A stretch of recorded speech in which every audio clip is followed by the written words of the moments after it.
गोंदिया खाटू श्याम परिवार शिव मोक्ष धाम समिति द्वारा श्याम बाबा चौक मैदान पर 8 मार्च तक दोपहर 12 बजे से शाम तक भागवत महापुराण कथा का आयोजन किया जा रहा है।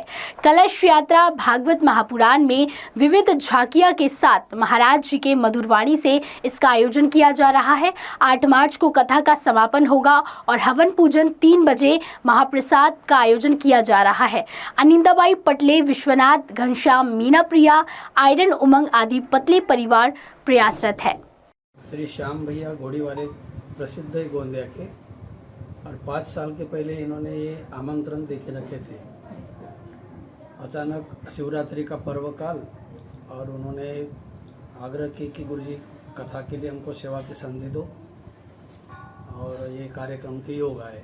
दिनांक 2 तारीख से 2 मार्च से 8 मार्च तक की कथा का प्रयोजन है। यहाँ आखिरी के दिन महाप्रसाद दही लूट वगैरह होने के बाद में कार्यक्रम होगा। और ये प्रोग्राम कहाँ कहाँ हुए बाबा जी अपने अभी तक?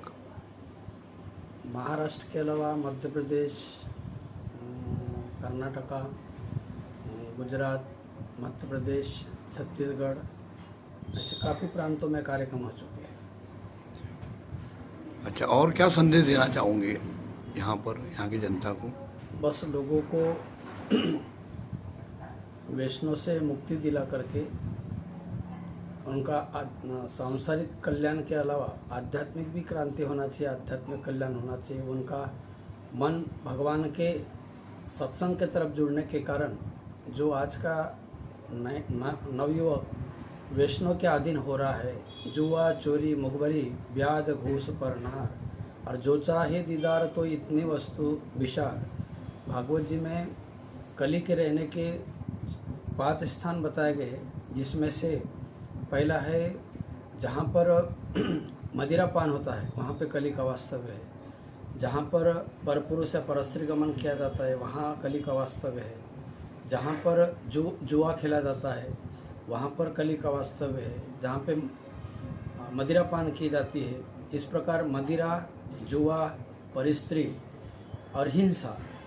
जब कली बोला कि मुझे अच्छे व्यक्ति के पास में रहने के लिए जगह दो, तो उस समय राजा परीक्षित ने कली को सोने के अंदर रहने के लिए वास्तव्य दिए, जिसके कारण कली प्रसन्न हो गया। क्योंकि राजा परीक्षित के सिर के ऊपर जो मुकुट था, वो मगध देश के राजा, मगध माने आज का बिहार, जरासंध, इसका मुकुट उन्होंने अपने सिर में परिधान करने के कारण उनके उसी दिन से पृथ्वी के ऊपर कलयुग का प्रारंभ हुआ। उसी दिन कलयुग गाय और जो बैल था उसको प्रताड़ित कर रहे थे। गाय स्वयं पृथ्वी माता थी, धर्मराज स्वयं वृषभ माने बैल के रूप में थे। बैल के 3 पांव टूट चुके थे। धर्मराज रूपी बैल के रूप में जो वहाँ खड़े थे वृषभ, उनके 4 पैर है, सत्य, तप, पवित्रता और दया। जिस समय चारों पैर साबुत रहते हैं, उस समय सतयुग। जब 1 पांव टूट जाता है, उस समय त्रेता। दूसरा पांव जब टूट जाता है, उस समय द्वापर। और जब मात्र 1 पैर शेष रह जाता है, उस समय कलयुग रहता है। तो अभी धर्म रूपी बैल के सत्य, तप और पवित्रता, ये तीनों पांव टूट चुके हैं।